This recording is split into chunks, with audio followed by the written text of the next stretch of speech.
Tak jsme tady dneska s Nikoletou, který je 20 let a budeme si povídat společně o depresích. V kolika letech ti to nějak teda začalo? No, jako diagnostikovali mi to teda v 17 až, ale potom, co jsme se pídili s psychologem, s psychiatrem, kdy to tak nějak začalo, tak to bylo v podstatě v mých 15, když jsem nastoupila na střední školu učňák a hnedka asi po 14 dnech jsem měla, nevím, jestli to byla chřipka nebo zánět nosohltanu, něco takového, ale měla jsem hrozně vysoké horečky, fakt jako blbě mi bylo. No a potom, což mi teda vysvětlovali, že vlastně to většinou vzniká po takových chřipkách a po takovýchhle věcech, že se vlastně naruší ten hormon serotonin, který klesne. A ono to vlastně tak nějak do sebe zapadá, že vlastně já jsem byla docela společenský člověk, já jsem v podstatě extrovert a pak vlastně to pomalu začalo sklouzávat, takže samozřejmě na té škole, tak po škole si chodilo pít, kouřit a takovýhle věci, že jo, já jsem chodila taky, byla jsem ráda mezi lidma. No a tak asi jako po čtvrt roce už jsem začala tak jako vnímat, že vlastně já s těma lidma tam jsem, ale v podstatě nejsem, že jako moc je nevnímám, že mi to s nima nebaví, takže jsem začala být vlastně na intru na pokoji. Pak jsem se teda vydupala, že chci vlastní pokoj, protože tam ty pokoje teda byly volný, tak mě přesunuli na vlastní pokoj a od té doby, co jsem měla pokoj sama pro sebe, tak už jsem vlastně vůbec nevylezla. V té době jsem teda ještě měla přítelkyni, byl to takový vztah jakoby na dálku a my jsme se tak jakoby navzájem, byl to takový toxický vztah, my jsme se jakoby hodně navzájem deptali a já jsem skrz to vlastně to, právě že jsem měla tu přítelky, mi to ještě zhoršovalo, ale já jsem nevěděla, co se mnou děje. Ale přestala jsem vlastně úplně vylejzat, prostě po škole jsem zašla na pokoj a tam jsem byla až do druhého dne. Nešla jsem ani na večeři, prostě nejedla jsem, zhubla jsem tam šíleně a pak teda jsem přestoupila, já jsem si teda myslela, že to je škola už tím prostředím, takže jsem přestoupila na jinou školu, trochu blíž, kde jsem nemusela už být na intru, dostala jsem vlastně i zvířátko, dostala jsem králíčka, takže to bylo nemožné, kdyby byla na intru. Ale ono to furt pokračovalo a tam jsem vlastně začala, já už jsem vlastně možná ke konci školního roku toho prváku přestala být na intru a jakoby dojížděla jsem, ale bylo to jakoby vzdálenost docela, takže už tam jsem ale začala trochu chodit ze školu a právě když jsem se stoupala do té hlavy, tak jsem začala úplně zatahovat. Já jsem jako hlavně teda praxe začala zatahovat. A nebylo to jako, že bych to jako zatáhla a šla se třeba někam nakupovat nebo tak. Bylo to vyložené, že jsem cítila, že mi není dobře, že se prostě nemůžu zvednout ten den z postele, anebo že nemůžu vidět lidi, ale fakt jakoby nemůžu, ne, že se mi nechce, ale vyloženě, že prostě nemůžu. A tak jsem tam začala mít docela problémy na té škole, dotáhli jsme mi tam na kobereček s tím, že v podstatě si ještě nějaký učitelé mysleli, že někde fetuju a takhle, prostě mimo školu, což nebyla pravda. Takže jsem se tam jakoby zhroutila a z té školy jsem přestoupila na další školu. Tam to bylo fajn, jakoby učitele všechno, tam bylo fajn, ale tam se mi to právě zhoršilo už jako hodně. Už jsem se dostala do té fáze, kdy vlastně jsem od sebe odháněla ty lidi. Kdy už jsem vlastně byla hnusná na ty lidi, za což v podstatě jako mohla jsem za to i nemohla, protože mi to hodně působila právě ta deprese. Ztrácela jsem jakýkoliv zájmy, jakýkoliv prostě smysl nějakého života tady. Byla jsem fakt jakoby, já jsem to v sobě teda hrozně dlouho dusila, až jakoby za 5 minut 12. A pak jako já jsem se jenom hádala, já jsem prostě už byla takový monstrum, dejme tomu. I vlastně na mamku jsem byla hnusná, na příbuzný, na všechny jsem prostě byla hnusná. Ve všem jsem viděla už jenom to prostě hnusný, to špatný, žádný smysl ničeho. A že když vlastně jsem říkala mamce, že bych chtěla psycholožku, tak ji jakoby snažila sehnat, ale nějak to jako nešlo. A tak mamka začala jako hledat po internetu, že třeba si myslí, že mám panickou ataku nebo tak a takhle. Si říkám, že to určitě není ono, že jako o tom jsem si četla, že to prostě nemám. Ale já tohle mamce nemám za zlý, prostě... Pardon, kočka. Každá máma si blbě připouští, že její dcera může mít deprese, nebo jakoby její dítě. Jo. To prostě vůbec bych nebrala, že mamka byla nějaká, jakože by se mi vykašlala na to vzít mi nějakého psychologa. Ona se mi snažila pomoct, ale tím, jak jsme nevěděli, co mi je, a tím, že prostě je to pro každou matku asi hodně těžký, tak mi vlastně vyhledala psychologa až ve chvíli, kdy jsem na ní přes SMS zprávy vyjela, že vlastně chci umřít, že už tady nechci být, že prostě nevím, co mám dělat. a že se prostě chci zabít. Já jsem vysílala už předtím takový ty signály lidem okolo sebe, ale samozřejmě byly to signály, takže nikdo se ničeho nevšiml a já jakoby krom toho působím docela silně. Takže to všichni brali s tím, že jsem prostě jenom protivná kráva. A pak teda, když jsem vyjela, to už mi bylo těch 17, když jsem teda vyjela na tu mámu, tak do hodiny našla soukromou psycholožku, která teda byla drahá. A tak jsme vlastně za ní jeli. Ten den, co jsme za ní jeli, tak vlastně volali mamce ze školy, že co se se mnou děje, že jsem najednou hrozně jako laxní, že spím při hodinách, když mě jako napomenou, takže v podstatě je pošlu do háje a jdu si spát dál, jo? Že jakoby nic nedělám, že je mi všechno úplně jedno, že prostě se tam chodím vyspat, ale podle mě oni, když to tak vidím zpětně, oni to nebrali tak jako špatně, že prostě jsem jakoby laxní idiot, oni prostě věděli, že já jsem nebyla ten nejlepší student, ale nebyla jsem ten, co vyrušuje. Já jsem prostě dělala to, co mám a držela jsem hubu. Takhle. A tak prostě oni si všimli, že něco jakoby se mnou je. Tak jsme jeli vlastně za tou psycholožkou. Tam já jsem teda si říkala, že mám asi problém se svěřit. Jakoby, já mám celkový problém se úplně jako svěřovat. Ale tam už to bylo fakt jako za 5 minut 12 a hlavně, když se mi zeptala, co ti teda trápí, tak já jsem se rozbrečela a vyklopila jsem mi úplně všechno. Takže mi vlastně po 10 minutách diagnostikovala endogenní depresi. A tak jsem teda poprosila, jestli by to mamce nemohla říct ona, že sice jenom je lepší, když to za to dítě řekne ten psycholog. A mamka se tam teda šíleně rozbrečela, to bylo prostě teda líto. Mně to jako líto jako nebylo, no, prostě já už jsem se vybrečela dost, takže já jsem byla spíš ráda, že vím, co mi teda je. A tak mi teda nasadili antidepresiva a začala nějaká ta léčba s tím, že jsem za ní docházela. No a pak vlastně jedno léto, když jsem měla jít na brigádu, tak jsem šla uklízet, jako uklízečka do Blázince. A tam mě vedoucí těch uklízeček v podstatě psychicky dokopala slovama, že jako, když se vlastně dozvěděla, že mám nějaké takové problémy, že jako tady ty lidi jsou odpad a takhle. Takže já jsem přišla domů s brekem, že prostě už tam nechci být. A zase jsem začala prostě, že já už prostě nemůžu tady to zvládat, že tady ty narážky všech a odsuzování a takhle. Takže moje mamka vlastně pracuje v Rakousku, tím, že byla 14 dní v Rakousku a 14 dní doma. A zrovna měla odjíždět, takže jsme se s psycholožkou domluvili, že vlastně bude lepší. Já jsem si to vlastně zažádala sama, protože jsem fakt měla ten stav, že mi mohlo cvaknout a já jsem se mohla pak ublížit.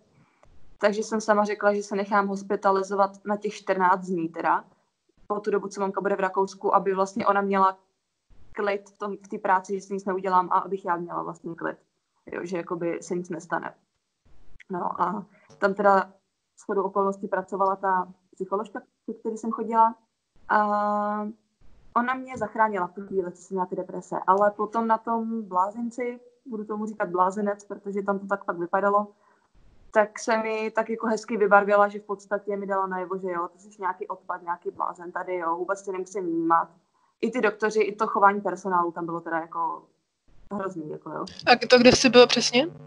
Já jsem byla v Jihlavě říká se tomu na Kopečku, nevím, jestli se to ještě jmenuje nějak jinak, ale psychiatrická nemocnice v Jihlavě, no. Takže já jsem vlastně měla původně na jiný oddělení, ale ta psycholožka si mě vzala pod svoje oddělení, jakoby, který bylo. Mně teda řekli ke konci, že to bylo oddělení sebevrahů, což teda nevím, jestli si ze mě dělali srandu s tím, že věděli, že jako k tomu mám sklony, ale bylo to to oddělení, kde jsou jakoby smíšený různý lidi, kde jsou třeba, tam byl chlapík hrozně v pohodě, a vlastně on byl jakoby na vozíku a jeho rodina třeba jela jakoby na dovolenou, tak ho tam potřebovala dát.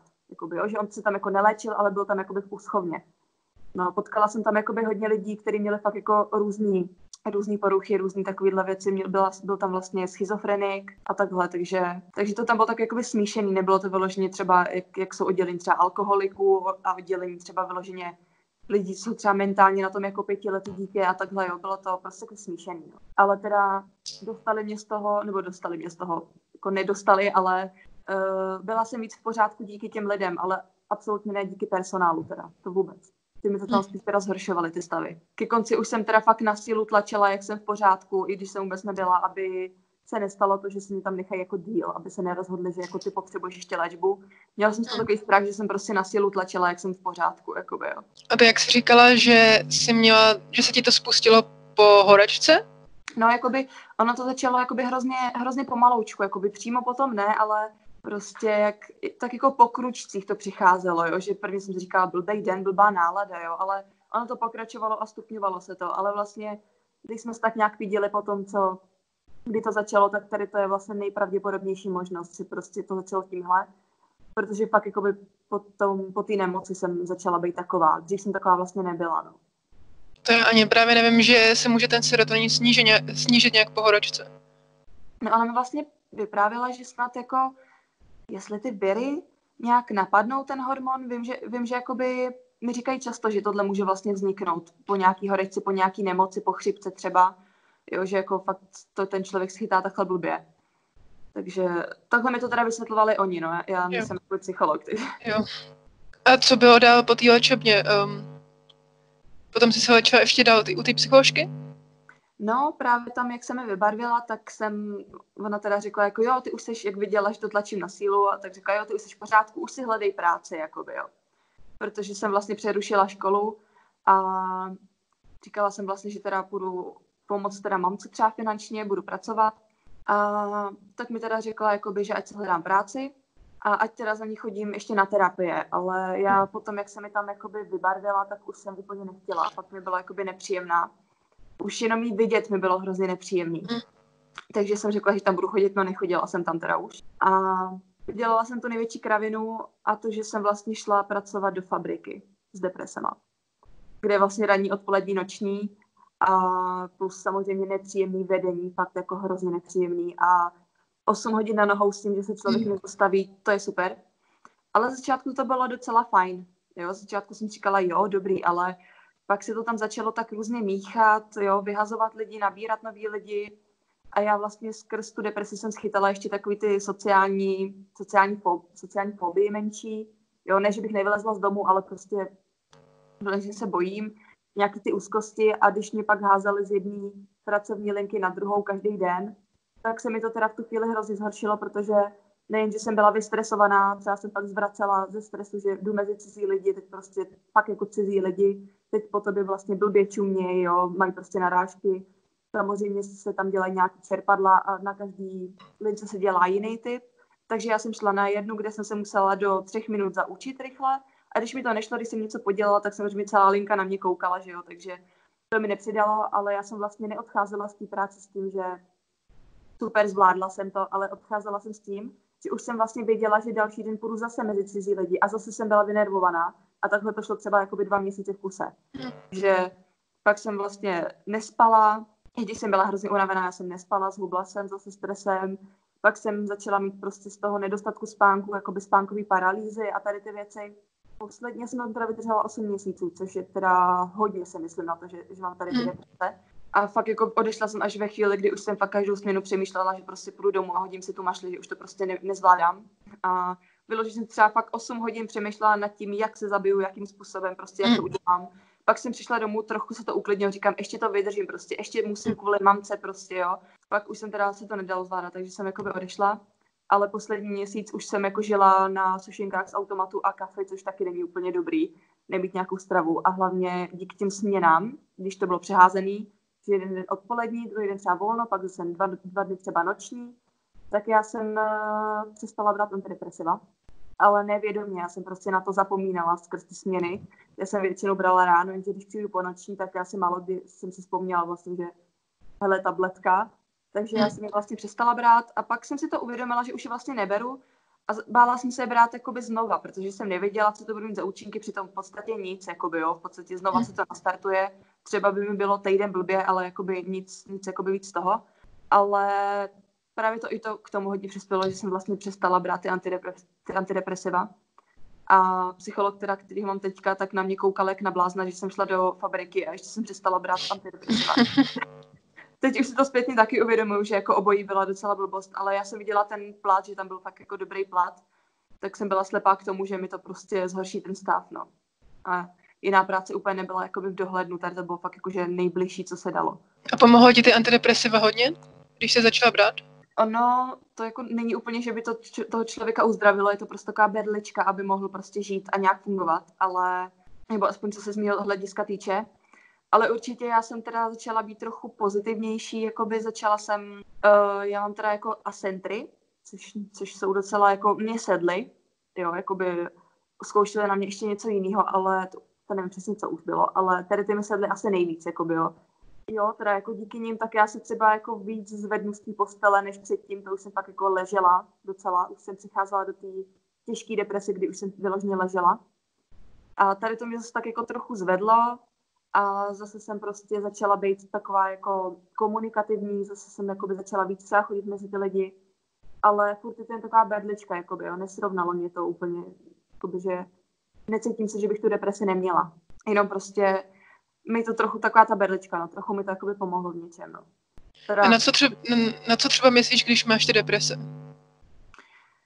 No, většinou toho je hrozně moc, jako to vždycky začne jednou věcí nějakou, úplně náhodnou a já vlastně se dostanu do toho stavu, že lidi přemýšlejí tak a já přemýšlím až tak, jakoby, jo, že začnou se mi vybavovat různé věci, co mi kdo řekl, že vlastně já k ničemu nejsem, že v podstatě mě ve 20 letech teďka živí mamka, protože jsem na neschopence od psychiatra skrz ty deprese.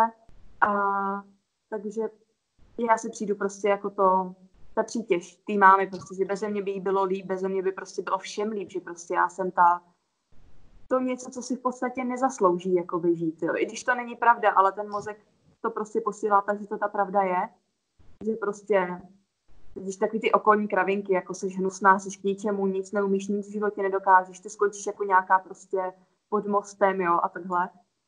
A pak se mi vlastně začnou většinou i vybavovat třeba různé věci z dětství, jako jo, různý takový, který třeba se mi nikdy nevybavovaly.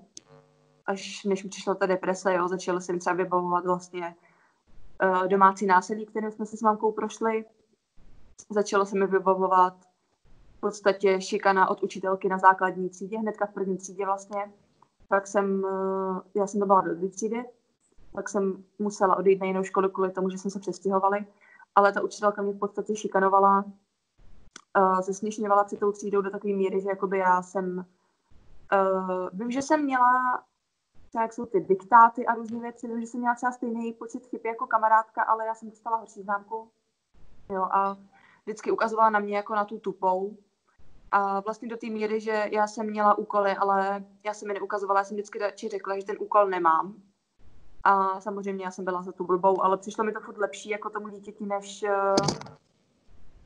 než jakoby, aby vzala ten sešit a všem ukázala, jak jsem prostě blbá, co tam mám za chyby a takhle. A o tom teda mamka nevěděla, o tom dlouhý léta nevěděla, o tom jsem jí vlastně řekla až nedávno, dejme tomu, jakoby, jo. Takže jakoby v podstatě všichni si mysleli, že jakoby jo, já to nedělám schválně, já jsem lajdák a takhle, ale když to uvědomuji, já jsem to dělala prostě kvůli tomu, že jsem nechtěla být zesměšněná. A samozřejmě děti, když se prostě ovlivní takhle mladým věku, tak mi to zůstalo a já jsem ty úkoly prostě nenosila, já jsem byla docela lajdák. A nějaký učitelky v pozdějších letech věděli, že jakoby, že já nejsem blbá prostě, že jsem inteligentní, ale že tady to musí být něčím jakoby způsobený, no. Ale takovýhle věci se mi hodně prostě vyplavují, takový ty různý jakoby křivdy. A pak začne taková ta otázka, jako proč se tohle děje mně, co jsem komu udělala, jakoby, jo. Čím si já tohle reálně zasloužím. Já jsem nikdy nikoho nešikanovala, nikdy jsem nikomu neublížila, jakoby nějak hrozně, tak samozřejmě pohádám se s někým, ale jakoby nikdy jsem nikoho neschodila z mostu, jakoby čím si tohle zasloužím, jo. A to je pak taková otázka, že si říkám, jako já už jsem unavená s tím bojovat, prostě, jakoby vyložení, že už dojdu k tomu závěru, že každý mi řekne, jako buď silná, snaž se a tohle, ale já už po těch 5 letech jako reálně nemám úplně jako chuť se snažit, jakoby, jo. Já jsem se snažila fakt dlouho a teď už jsem se s tím spíš se s tím tak jako učím žít, protože i můj psychiatr mi vlastně řekl, že jsem zrovna ten typ, u kterého neví, jestli se z toho někdy dostane a když jo, tak to vlastně může přijít znova. Takže prostě já tak jako teďka žiju v tom, že vůbec nevím, co se mnou bude, vůbec vlastně nic nevím, ani moje máma, jsme v takové jakoby trochu nejistotě. Nemáme se špatně, mámě nevadí, že mě živí, mě to vadí, mě osobně to prostě vadí, mámě ne, ale prostě žijem v takovým tom, že nevíme, co bude za rok, za 2, třeba se z toho dostanu, třeba ne, no. A i teda mamka už po těch letech přijala ten fakt, že tuhle jsem se vlastně skoro rozbrečela, když to říkala, že vlastně kdybych se zabila, nedej bože, tak by to brala tak jako jo, tak ale je ti už líp prostě, jo? Že by to prostě brala. Že vadilo by to samozřejmě, mám pocit, že prostě mamka by udělala to samý, kdybych to udělala, ale vyloženě mě jako by překvapilo, že by mi to neměla za zlý, prostě, že jsem se i tomu zabila. Jo, že prostě už to bere tak, jako, že než tady trpět, tak prostě, hele, radši běž, jakoby, jo. Jo, tím neříkám, že mě posílá na smrt, moje mamka je nejúžasnější mamka na světě, ale i skrz tady ten fakt, že to prostě přijmula tak, jak to je, tak prostě, že by prostě věděla, že mi bude dobře. Že už bych se prostě netrápila, no, ale zatím se držím. Zatím je to dobrý. A jakým způsobem teďka ještě probíhá ta léčba? Chodíš ještě na ty terapie? Na terapie, no jakoby já jediný, co teďka chodím, tak za svým psychiatrem, který mě teďka ještě poslal jakoby na nějaký psychotesty, takže vlastně tam zatím to probíhá formou jakoby pokecu, kde mi paní psycholožka, nevím, jestli je to psycholožka nebo psychiatr, ale tak tam se vlastně se mnou povídala se mnou i o tom dětství, říká teda, že to s tím nesouvisí s tím, že mám jakoby deprese, ale že chápu, že se to jakoby vyplavuje teďka. A teda hodně se teda všimla toho, že se schazuju, že se v každý druhé větě míním jakoby schazovat, jak jsem tupá a takhle. A přitom, že jakoby, když se mnou mluvila, tak říkala, že ty jsi jako, Niky, ty jsi hrozně inteligentní, ty se prostě neschazuj. Ale mám to trochu zakodovaný od dětství, jakoby, jo, že a plus ta deprese, takže vlastně mám jakoby tendenci se pomalu v každý jako větě schazovat, jak jsem prostě k ničemu a takhle, no. Ale jediné, co teda teďka podstupuju, tak je tohle. Já jsem přemýšlela, že si budu ještě někam lehnout na blázenec, dejme tomu.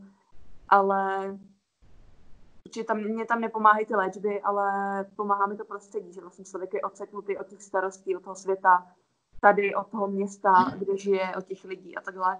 Ale za prvý po té hlavě úplně nevím a za druhý, co se dozvídám od lidí, co si čtu nějaký různý i fóra, tak úplně už se mi nechce jakoby, někam do psychiatrické léčebny. Jakoby, no. To jako fakt tak slyším. A třeba od lidí s depresema, kteří byli na oddělení pro lidi, co tady tím trpí, tak já bych tam vlastně byla taky asi poslaná. Tak s tím, jak se tam teda k ním jako chovají, tak vůbec jako, pokud by to šlo, tak bych se tomu chtěla vyhnout. No. Co ti třeba říkali? Jako ty lidi, No. No, já jsem prvně třeba chtěla jít jakoby zkusit Kroměříž. A tam mě teda hodně odradila teď moje kamarádka Anastázia. Ona teda točí taky na YouTube videa a natočila vlastně video o tom, jaký to v Kroměříži bylo. Asi jakoby ne na každém oddělení, ale prostě už jenom ten fakt, jak se tam dokázali chovat a jak tam dokázali manipulovat lidi, třeba jako šíleně zmanipulovali. Že se fakt jako změnila i jako vizáž, jo, image, všechno. A tak tohle mě jako docela odradilo, ale zase na druhou stranu je dobrý to vidět, než pak do toho jít a být překvapená. Pak jsou zase různý lidi, co jako o bohnicích mi říkali, jak se tam tak nějak chovají, jak jim tam spou ty léky, že vlastně jako nemají na výběr ty lidi a takhle. Což já jsem člověk, který by prostě nepřijmul fakt, že by do mě jakoby rvali nějaké léky, o kterých nic nevím, jo. I jakoby na tom tady v hlavě, když mi dali lék, co měl jenom jiný tvar, přitom to byla prostě v podstatě to samé, co beru, tak jsem řekla, že to prostě nespolknu, dokud prostě mi neřeknou, co to je. Ukázali mi krabičku a v pohodě, jako jo. Úplně neměla jsem problém, ale prostě nemůžu vyloženě fakt jako spolknout něco, o čem nevím, co to je, jako jo. Nějaký uklidňovák. Což si myslím, že zrovna já, ten člověk s tou docela apatickou depresí, úplně nepotřebuji uklidňováky, jako jo. Když je mám tak občas, hodněkrát, dneska mám třeba zrovna jako v pohodě den, ale třeba včera jsem měla zase den, kdy jsem nebyla schopná pomalu stát z postele. Takže jako člověk, co ani nevstane z postele, fakt nepotřebuje nějaký uklidňovák, jakoby, jo. Jako chápu, že ta deprese je většinou i o té agresi u hodně lidí, jakoby. Není to jenom o smutku, je to o tom, že ten člověk je fakt naštvaný na celý svět, ale fakt třeba zrovna já ten uklidňovák nepotřebuju. Takže fakt bych byla nerada, aby mi prostě tekla slina z koutku a já tam někde seděla v rohu, jakoby, jo. A ty jsi napsala o těch depresích teda nějakou knížku? Teďka vlastně sepisuju, ale jde to hodně pomalu, protože mám tak nějak sepsaný, dejme tomu ten můj příběh, ale scháním tam vlastně různý lidi s depresí, který mají třeba navíc třeba poruchu příjmu potravy, jo, nebo navíc nějakou jinou nemoc, nebo třeba hraniční poruchu, jo, a takovýhle věci. A třeba někdo má endogenní, někdo má exogenní, někdo má úplně jako jiný typ deprese, někdo zase tu sezónní prostě a já bych tam chtěla vlastně lidi od každého tady toho typu, aby vlastně každá ta deprese probíhá trochu jinak, každý jakoby ten jiný typ a já třeba nepochopím úplně nikdy člověka s exogenní depresí, když mám jakoby tu mojí, že jo, tu endogenní. Takže tam vlastně sbírám, teď je to v tom průběhu, kdy jakoby nabírám lidi, od kterých teda potřebuju nějaké potvrzení, že tu depresi mají teda, jakoby, jo, nechci úplně brát lidi, který to nemají třeba diagnostikovaný, který si jenom myslí, že mají depresi. Chtěla bych tam vlastně jak svůj příběh, tak vlastně jejich příběhy, jak vlastně jim probíhá deprese, ty nejhorší stavy a třeba zážitky právě z léčeben, nějaký, což se mi teda lidi jakoby nabízejí sami, do toho je nenutím, ale jakoby útržky z deníku, třeba co si vedli v těch depresích nebo v těch psychiatrických léčebnách a abych vlastně tohle poslala takovou tu zprávu trochu dál, jakoby, co ta deprese je, že to fakt je reálná nemoc, že to není špatná nálada, že někdo má depku a že to není výmysl, že to prostě nepomůže člověku jít se projít do lesa, jakoby, jo, když se chce zabít. Jo. Takže fakt, že prostě ty prášky jsou někdy fakt jako jediná možnost, aby ten člověk aspoň zůstal jakoby naživu. No. Takže tohle bych tím prostě chtěla poslat, dejme tomu do světa, nějakou osvětu o tom, že prostě ta deprese je reálná nemoc a čím dál víc lidí má, když deprese už je druhá nejčastější snad jako porucha nebo nemoc, jakoby, jo. Takže a lidi furt jsou k tomu jakoby slepí a říkají, že to jakoby neexistuje nebo že si lidi z depresí vymýšlejí, aby byli zajímaví. Samozřejmě takový lidi jsou a ty právě pak očerňují nás, který vyloženě reálně tady tu nemoc máme a člověk, co jí má, jí rozhodně nechce. A rozhodně se tím jakoby nechce chlubit někde, jakoby, jo. Takže vlastně chtěla bych tak nějak jako obeznámit, no, že existuje prostě víc druhů, každý druh je trochu jiný. A co ty lidi reálně prostě prožívají v těch depresích. Že to prostě není, že hele, prší, mám špatnou náladu, ale že vyloženě, co jim běhá hlavou, co si vlastně myslejí o sobě, o ostatních a takhle. Takže můžu dát i třeba kontakt na tebe do toho popisku videa? Určitě můžeš. Já bych byla ráda, kdyby se mi někdo ozval, protože zatím mám 3 lidi. Mně se teda paradoxně ozvali právě lidi, co tu depresi jako nemají diagnostikovanou a většinou se jenom myslí, že ji teda mají, jakoby, jo. Ale já vyloženě nemusím vidět jako papír a všechny nemoci, co mají, jo, ale prostě, abych měla nějaký důkaz, že tohle fakt mají, že to mají diagnostikovaný. Takže bych byla třeba ráda, kdyby se mi ozvali lidi s různýma jakoby depresema, jo. Že nemusí to být jenom endogenní, exogenní, může to být prostě všelijaká, je jich hrozně moc. Bude to asi jako nadlouho s tím, jak vlastně budu zpovídat lidi a sepisovat to, ale myslím si, že to bude stát za to, když už to jako vyjde. Takže udělám něco pro druhý snad. A jak třeba teďka momentálně vypadá, když bys měla popsat, nevím, třeba poslední měsíc, tak jak to třeba máš? No, ten jako poslední měsíc byl docela v pohodě a posledních 14 dní, tak mně se nic nestalo, ale jakoby já jsem zůstala doma. Jsem jakoby zabedněná doma a právě se to zase tak jako zhoršilo, ale ne úplně těma myšlenkama, ale spíš tím, že nemůžu úplně nikoho vidět teďka, jo? Že prostě musím být teďka fakt jako sama. Nemůžu teďka někam jet, někoho prostě vidět, někam chodit jakoby na návštěvy. Vyloženě jsem sama doma a třeba pak jakoby koukám na filmy, jo? Nebo si čtu, nebo prostě snažím se něco dělat. Někdy teď jsem měla pár dní, kdy fakt jako jsem se nezvedla úplně z té postele, takže pak jsem jenom koukala do stropu, koukala jsem kde na jakou bouchu, koukala jsem na seriály, ale měla jsem i nějaký jako špatný stav, takže kámoš Rivotril to jistil, teda já většinou, jako když mám fakt špatný stavy, tak já si dám prášky na spaní, aby to zaspat, jako jo. Ne takový množství, který by mě zabilo, ale protože naštěstí jsem jakoby ten silnější typ, který jakoby se drží do poslední chvíle, takže jakoby myslím si, že být o trochu slabší, tak už se za ty roky už tady asi nejsem. Vzhledem k tomu, co třeba všechno se stalo, co třeba rodina na to a takhle, tak jakoby si myslím, že už bych tady nebyla, jo. Teď se čím dál víc nějak setkávám s narážkama, moje máma se setkává taky s narážkama. A s jakýma narážkama? No třeba mámina známá měla, já vím, že se to ona jakoby neuvědomila v tu chvíli, ona prostě je taková, že řekne všechno na plnou hubu, a nemám jí to za zlý teďka, ale vyloženě mi to semlelo a já jsem se prostě začala sebe poškozovat na novo kvůli tomu, protože řekla, no, mojí mámě, jedeš zase do Rakouska vydělávat, viď, a pak se vlastně podívala na mě a řekla, aby jsme mohli utrácet maminciny penízky. Čím ze mě v podstatě udělala to, že se přeživuju a že vlastně ona tak nemyslela, ale člověka v té depresi to hrozně semele. A já jsem si pak jako 2 měsíce potom přišla jako totální odpad, že prostě pak té mamce by bylo líp. A přitom mamka to tak vůbec nevnímá, jo. A mamka se vlastně zase teďka setkala s narážkou, že jako jak můžeš odjet jako od svý dcery, jako když má takovýhle problémy do toho Rakouska, to nechápu. Jo, za prvý, moje mamka prostě musí pracovat do zahraničí kvůli určitým problémům tady. A za druhý, ona by tomu nepomohla, kdyby tady byla. Naopak, jakoby my už jsme zvyklí, ona tam jezdí od mých 12, takže ona kdyby byla celou dobu doma, tak my se zabijeme po chvilce, jakoby už, jo. Jakoby, už jsme tak zvyklí. A já fakt jakoby mám ty dny, kdy jsem radši třeba týden sama, fakt jako o samotě. A pomáhá mi to, takže jakoby mamka, kdyby tady byla, tak mně se to může ještě zhoršit v podstatě. A když to vnímám z mamčiny strany, ono není lehký vůbec žít s člověkem, co má deprese. Vůbec to není prostě lehký, jo. Jako já, když vidím, jak na ní vyjíždí, mě je to pak hrozně líto. A moje mamka prostě být tady se mnou tak často, tak si myslím, že budu mít taky nějakou depresi za chvilku z toho. Ale nám to takhle prostě vyhovuje, jo, jakoby, a fakt jakoby nechápu, já chápu to, že lidi to nechápou, ale nechápu to, že jim prostě nějaká slušnost jakoby nezabrání tady to vypustit z pusy, prostě, jakoby, jo. Zeptat si třeba, jak to zvládáte finančně, nebo jak to děláte, to by bylo v pohodě, ale vyloženě jakoby rejpat se takhle do těch věcí, jak to já s mamkou mám, to je jenom mezi mnou a mezi mamkou, jakoby, jo. To není ničí jiná věc. Takže, ale furt jsou nějaké buď to narážky, anebo prostě i tady od rodiny jsem se setkala s tím, že si to vymýšlím a takhle, jo. Takže jsem přerušila na určitou dobu kontakt.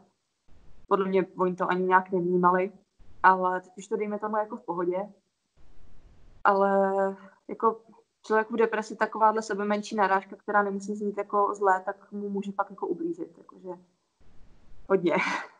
No i vlastně ze strany mých kamarádů jsem se hodně setkala s pomluvama, že jakoby, který se ke mně dostali, že si to vymýšlím, že chci být vlastně jenom zajímavá a takhle. Ale pardon, já jsem si fakt v depresi ty papíry na hlavu nevycucala z prstu, jakoby, jo. Takže já jsem fakt s tím psychologem nepřišla a neřekla, hele, dej mi papíry, jakoby, jo.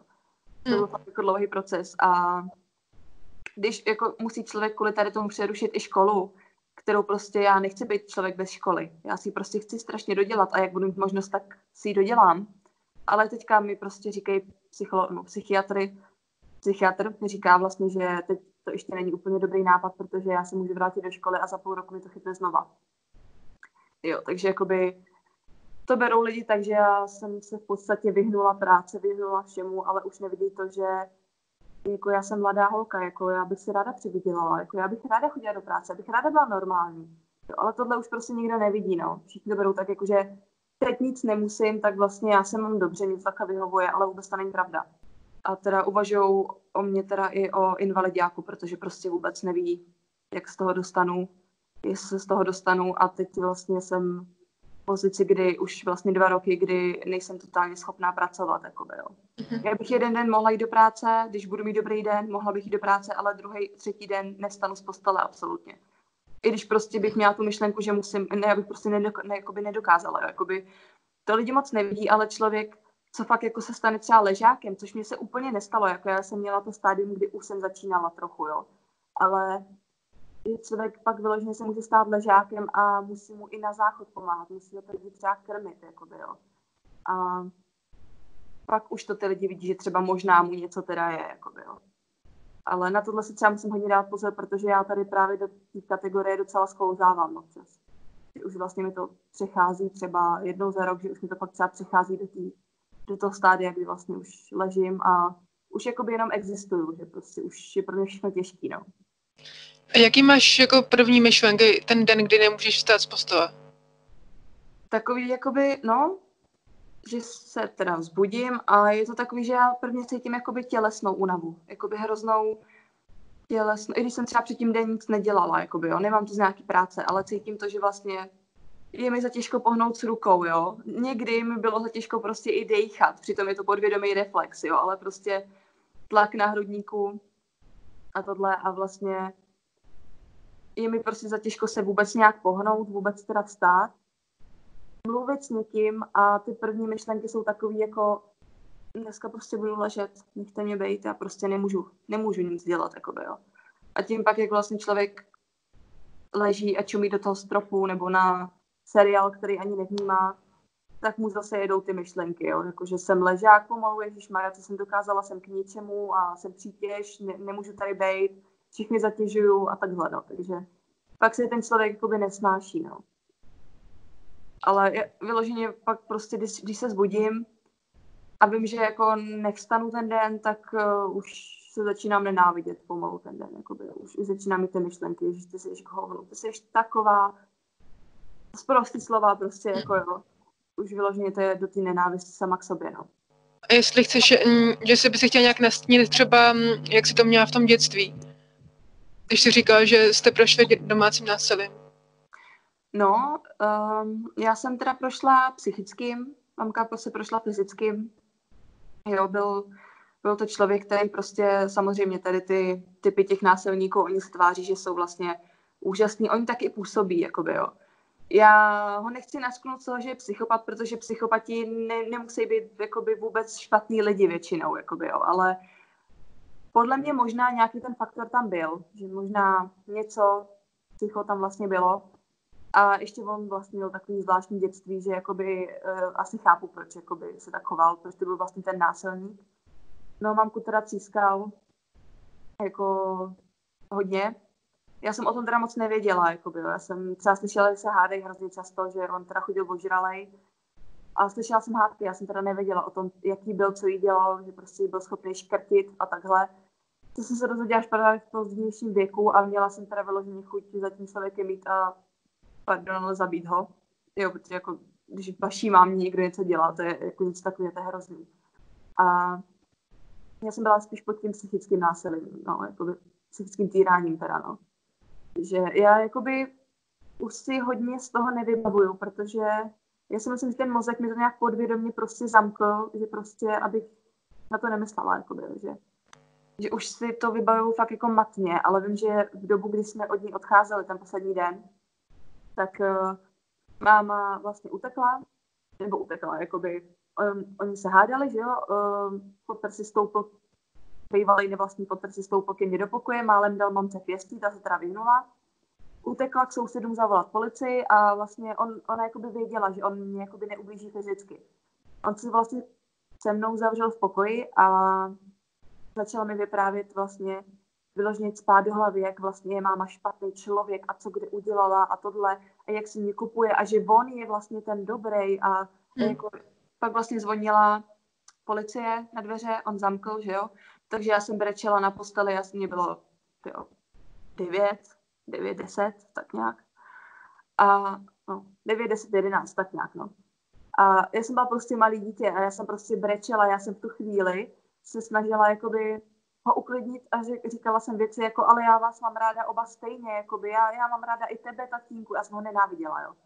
Ale snažila jsem se v tu chvíli prostě říct, jako já tě mám taky strašně ráda, prosím tě, pusti dovnitř, vždyť je to moje máma prostě, jo. Nakonec jakoby já jsem měla pokoj, kde bylo okno u silnice, takže zaťukali tam a já jsem vlastně vylítla z postele, on mě nestačil chytit, naštěstí. Já jsem vylítla z postele, otevřela jsem okno a vyskočila jsem, jakoby, ono to bylo jako, to nebyla výška, jakoby, jo, vůbec žádná toho prostě přímo u silnice, takže já jsem vlastně vyskočila v noční košilce na Silvestra, přesně na Nový rok, na led, bez ponožek, bez všeho, jsem prostě vyskočila za policajtama za mámou, jo, takže pak teda oni jako ať otevře, že jsme si vzali nějaký věci a odešli jsme do azyláku a pak jsme si prožili zase, jakoby, dejme tomu, velkou chudobu, takže jsme pak jako buď to paštiku nebo rohlík koupíme, jo, takový to, že prostě každá koruna vyloženě byla svatá a neměli jsme se jako úplně dobře, takže teď, kde jsme s mámou, tak je to úžasný, teda musím říct. Já se tady teda rozsvítím. Tam, je to trochu vidět.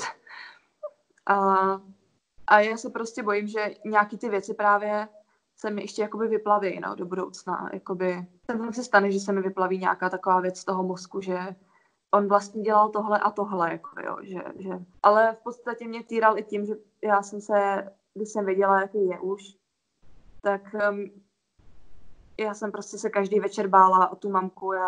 Já jakoby se věřím teda tím, že já jsem třeba v 9 letech, což vůbec by nemělo mít dítě takové myšlenky. Já jsem v 9 letech v noci, když jsem nemohla spát, tak jsem přemýšlela, že půjdu do kuchyně, vezmu nůž a já ho zabiju, aby prostě mámě neubližoval.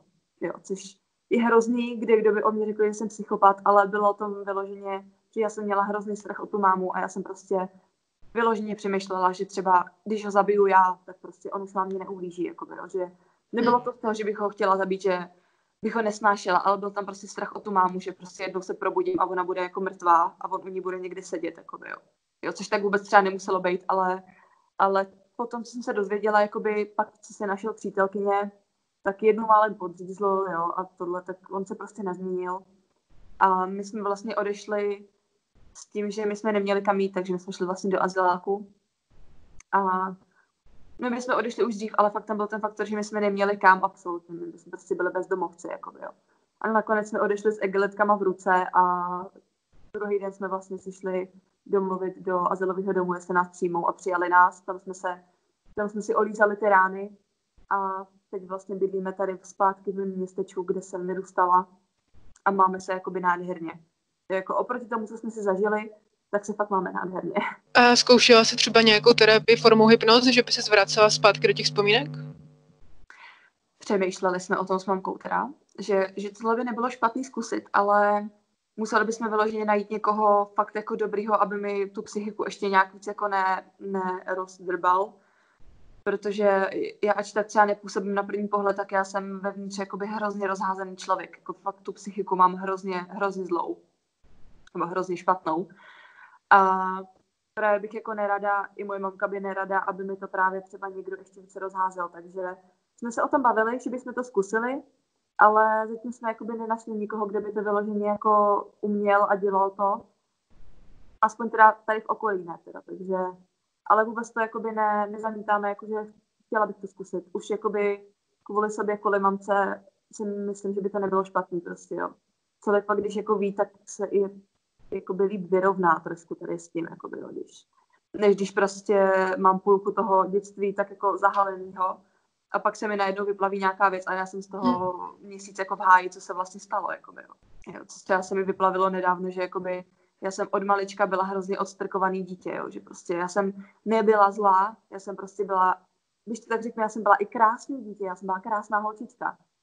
A takže bych třeba byla fakt jako šikanovaná, to jako ne, ale nebylo, že by se na mě ukazovali kvůli vzhledu, já jsem byla nádherná. Ale já jsem prostě, nevím, jestli to bylo něco ve mně, ale lidi mě vždycky prostě odstrkovali hrozně, jakoby, jo. A zase tam je taková ta křivda, že co jsem komu vlastně udělala, že jakoby se ke mně chovali takhle. A bylo to takový jako, prostě vyplavují se mi takové věci, kdo co třeba řekl, se mi vyplaví do detailu, jakoby, jo. A to by bylo třeba fakt 5-6 let, jakoby, jo. Takže je to takový blbý, no, když prostě člověk přemýšlí, leží a najednou se mu vyplaví prostě do detailu nějaká věta a pak si vlastně řeknu, fakt to takhle vlastně bylo, jakoby, jo. Že se na to pak vlastně vzpomenu, že fakt dobře to takhle bylo všechno. A při té terapii u té psycholožky, tak ti to nějak dlouhodobě pomohlo? Tak jako nejvíc mi asi pomohlo to, že já jsem věděla, co mi je už konečně, že už jsem věděla, od čeho se jako odpíchnout. Že člověk třeba, když mu něco je, tak si může třeba i na internetu najít třeba věci na zlepšení nálady, jo, nebo takovýhle kravinky. A samozřejmě antidepresiva, když mi předepsala. Tak jako by pomohlo mi to, vytáhlo mě to vlastně z toho období, kde jsem se jakoby chtěla zabít. Ale nevytáhlo mě to jakoby úplně z těch depresí, jakoby, jo, ale vytáhlo mě to určitě prostě z těch nejhorších věcí, z těch nejhorších myšlenek, když už jsem fakt jako byla rozhodnutá, že už prostě nemůžu. Ale neléčí to, nebo jakoby nezlepšilo mi to dlouhodobě vlastně. Tu depresi mám do teďka.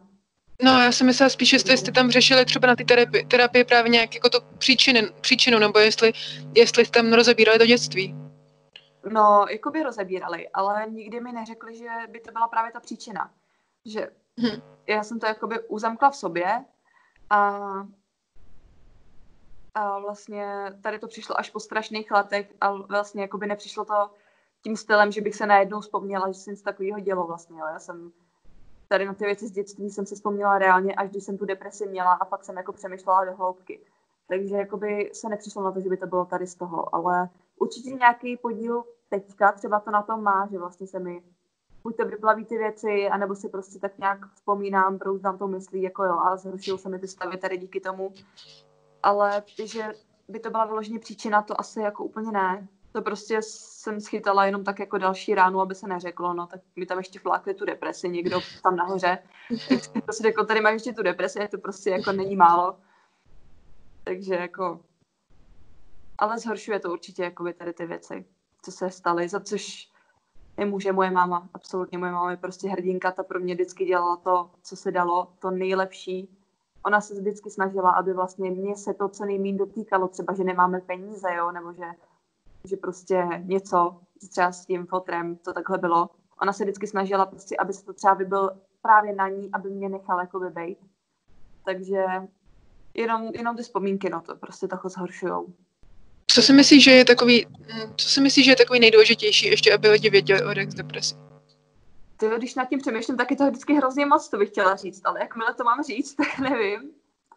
Ale určitě, když má někdo člověka s depresí kolem sebe, tak aby si třeba přečetl, jsou články na internetu, co říkat a co neříkat člověku s depresí, jo, prostě jsou určitý věci, které se prostě člověku s depresí neříkají, jo, jako styl, jako můžeš si za to sám, potřebuješ vyburcovat k aktivitě, žádný štípaní dřeva člověka s depresí nevyléčí, jakoby, jo. Tomu akorát právě přihorší, jo, nebo jsou na tom lidi i hůř, to je asi nejhorší věta, protože fakt člověk s depresema se začne nenávidět ještě víc, protože si stěžuje na to, že vlastně je mu něco ale tady člověk, co nemá nohu, tak on je na to hůř, takže vlastně já jsem blbec, protože já se stěžuju, takže vlastně no, já jsem ten slaboch. Prostě jsou jako fakt určitý věci, které by se neměly říkat. A jak říkám, jo, jsou, když si člověk do vyhledávače napíše, jakoby, co říkat, co neříkat člověku s depresem a vyjedou mu články a jsou jakoby pravdivý. Jo. A teda, když jakoby je třeba fakt někdo v depresi a má jako špatný stav, tak bych asi doporučila, když jako někdo chce, dejme tomu pomoct.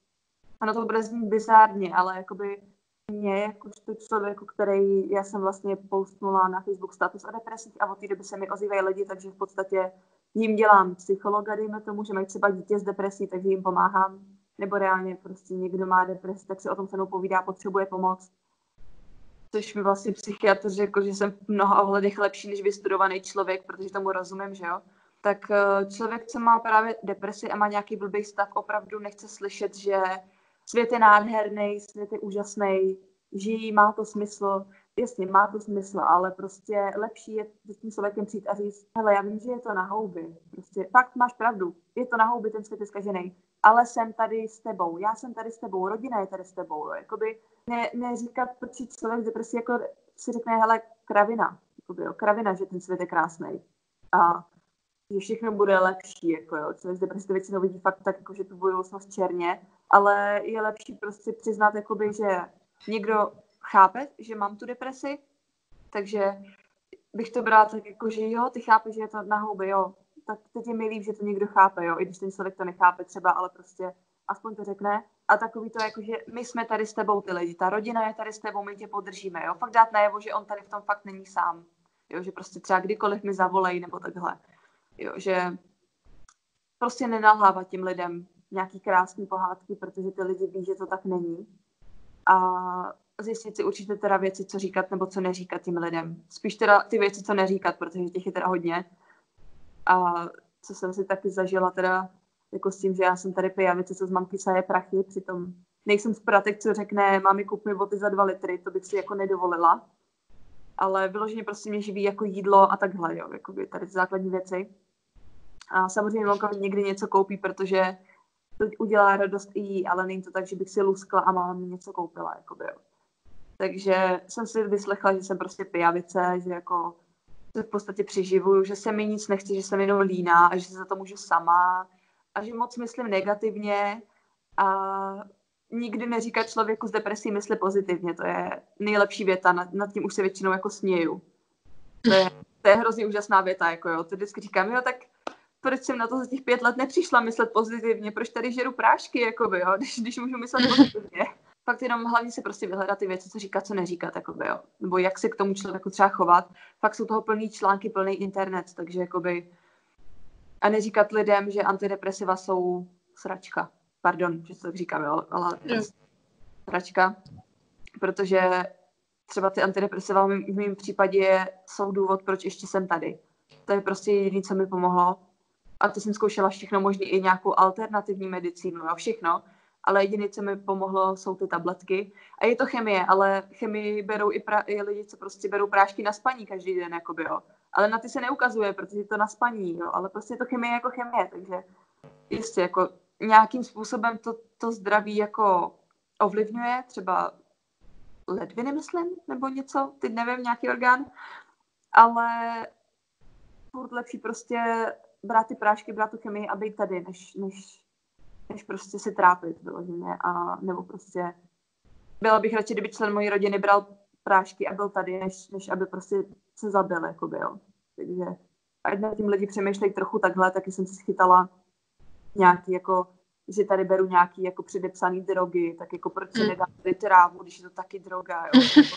To je prostě takový jako názor vyloženě blbce, když to tak řeknu, no, jako já už většinou... Já myslím, že tráva zrovna zhoršuje prý deprese. No a jako, co si budeme, já jsem to zkoušela a můžu říct, že jako jo, zhoršuje to. Jako na chvilku dobrý, ale zhoršuje to, takže jako... A hlavně, když ten člověk má třeba v tom týdnu 2-3 dny blbý, tak má úplně jistotu, že i když ten den se cítí dobře, že se mu to zhorší, jako byl. Takže to bych fakt nedoporučovala jakoukoliv drogu tady na to prostě...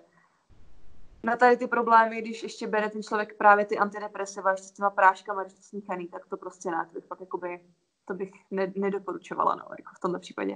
U každýho věc, no, ale za mě teda ne, no. A ještě kromě těch depresí máš nějaký další problémy? Například úzkosti nebo nějaký další poruchy příjmu potravy? Mám teda prvně tu sociální fobii, ta je teda jakoby slabší, jo, jakože není to nějaká taková ta velká fobie, že bych se třeba fakt zavírala doma nebo takhle, ale prostě mezi lidma, tak to snáším hodně zle, to si třeba fakt beru i ten Rivotril, jako jo, třeba 5 kapek prostě, abych byla jenom sklidněná, abych prostě se nebála, protože třeba se mnou na úřady do dneška chodí máma, protože já bych tam za sebe nedostala jedinou větu. A mám úzkosti teda jako pravidelně, většinou tak třeba i 3krát denně, jo, jakože já to popisuju většinou, že to je něco jak třeba den, no, ráno před maturitou prostě, jakoby, jo, že ten člověkovi je na zvracení, je prostě nervózní, bije mu srdce a je takový prostě chodí takový návaly a přitom já sedím a koukám na televizi, já nemám být z čeho jakoby nervózní, jo, ale mám to třeba 3krát, 4krát denně, že prostě začnu mít fakt jakoby někdy slabší a někdy silnější úzkost a co se třeba týče jakoby panického záchvatu, panický ataky, tak to jsem měla teda jenom 2krát jakoby v životě. To jako naštěstí tady to nemám. Nebo měla jsem to jenom jako párkrát, no, jakože není to jakoby častý u mě. Takže radši beru ty úzkosti, než ty panické ataky, no, jako. To je větší zlo podle mě. Napadá tě ještě něco, co jsme neřekli? Důležitýho? Nějaký téma? Určitě, kdyby vlastně lidi měli zájem a potýkali se s nějakýma takovýma věcma, tak se můžeš vlastně hodit třeba, já nevím, dejme tomu třeba můj Instagram, tam jsem jakoby nejvíc. A já většinou, když to teda neubližuje mě, tak já třeba tady těm lidem pomáhám nebo se s ním jakoby s nima povídám. Takže kdyby měli vlastně nějaký ty deprese, úzkosti a takhle a chtěli si popovídat, ať už třeba horší než já, neříkám, že mám nějaký hrozný, jakoby, jo, ty úzkosti a ty deprese, jako mám prostě to normálně, dejme tomu. Tak ty lidi můžeš poslat klidně ke mně a já vlastně už jsem zvyklá, že se s nima povídám, že vlastně jim třeba pomáhám. Ono často stačí těm lidem i třeba se svěřit prostě. Že někdo vlastně rozumí tomu jejich problému. Takže vlastně můžou jít za mnou, no, když něco. A kdyby chtěli, tak můžu jít i do té knížky teda. Ale aby věděli, tak prostě asi přetrhnu sice, ale dám jim nějaký takový to, že když se něco stane, můžou mi napsat klidně. Jako. Já jsem jako schopná, někdy třeba fakt 2 dny neodpovím, jo, a tohle, ale snažím se prostě tím lidem pomáhat, snažím se odpovídat, snažím se třeba s nima volat, snažím se je poznávat. A většinou lidi s depresemi a tady s těma věcma okolo, i třeba s poruchama příjmu potravy, si v podstatě blázní, tak můžu říct za sebe, že to jsou ty nejčistší, nejsrdnatější lidi, co jsem kdy potkala prostě. Většinou ty lidi, co jsou v podstatě v uvozovkách v pořádku, tak jsou zkažený, jo, ale jsou prostě nejsou to moji nejlepší kamarádi, dejme tomu, jakoby, jo. Prostě ty lidi, co jsem takhle poznala díky tomu, s čím se potýkám, tak můžu říct, že to jsou ty nejhodnější, nejúžasnější lidi. A jakoby jsou díky podle toho, že mají nějaký problém, je fakt kravina, jakoby, jo. Oni si taky mysleli, že jako, hele, ty nemáš depresi, ty chodíš nalíčená, prostě máš ty růžový vlasy, chodíš hezky oblíkaná, ale o tom ta deprese není, jakoby, jo. Já můžu mít třeba týden, který jakoby mám úplně v pohodě, jo. Takže já, když fakt mám nějaký ten den dobrý, tak já si ty vlasy obarvím, já třeba jdu ven, jako něco dělám, jo. Ale vím, že prostě se to vykoupí tím, že další třeba 2 dny se nezvedu z postele, takže se snažím prostě, vždycky, když můžu, tak se snažím něco dělat, jakoby, jo. A to, jak člověk vypadá, opravdu nevypovídá o tom, co má za problémy. No, takže znám lidi, na kterých by se to nepoznalo prostě, jo. Takový ty tuctový holky, dejme tomu, který se líbí každému klukovi, tak mají třeba nějaký taky problémy a vůbec bych to na nich jako nepoznala, jo. A to jsem se i zastyděla, protože jsem si říkala, vyloženě to je nějaká ježišmarja, jo. Ale pak jsem se mě dozvěděla, že má nějaký problémy a řekla jsem si, ježišmarja, ale teď já jsem ji odsoudila, já jsem vlastně prototyp toho člověka, já jsem ji taky odsoudila, jakoby, jo. A to mi vlastně dalo tu myšlenku, že prostě tohle s tím nesouvisí, ten vzhled. Takže mě, když lidi vidějí nalíčenou a dejme tomu hezkou, tak prostě si myslí, že jsem hnedka v pořádku, jakoby, jo. Což já se tak snažím navenek vypadat, snažím se působit navenek silně. Moji třeba kamarádi nejbližší nikdy neviděli, když jsem prostě měla depresi, jakoby, jo. Protože já logicky, když mám tu depresi nějakou silnější ten den, nebo nějaký blbý stav, tak všechno zruším a nevycházím z domu prostě, jo. Jsem doma. Takže mě jakoby nikdo z blízkých, krom mamky, tak jakoby mě nikdo z blízkých úplně neviděl s nějakou, že bych prostě šla a rozházela tady věci prostě, jo, i vztekem třeba, jakoby, jo, nebo že bych se složila na zem a brečela. To mě prostě nikdo takhle úplně neviděl, protože já to právě skrývám do poslední chvíle většinou, což je docela blbý zlozvyk a pak to prostě bouchne, ale většinou to bouchne právě, když jsem sama doma. Takže to se pak prostě vyřádím, to se pak vybrečím a jo, sebe poškozuju se.